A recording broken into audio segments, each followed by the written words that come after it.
So generally most people wear their waist beads in one of three places: low hip, mid hip, or high waist.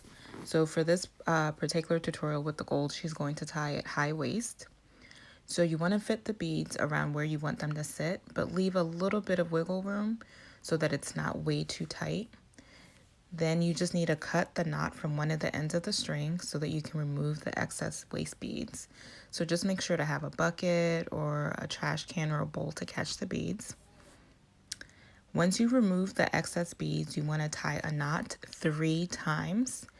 And when you're tying the knot, especially the first one, make sure that you pull the beads all the way back so that there's not too much string showing in between.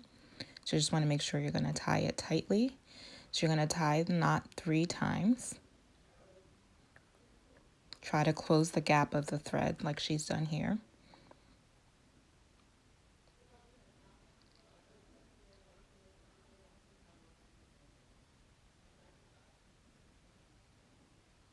So after you tie the knot 3 times, you're going to cut off the excess thread. Make sure you don't cut too close to the knot. Some people like to burn the end of the thread, but you can leave it as is.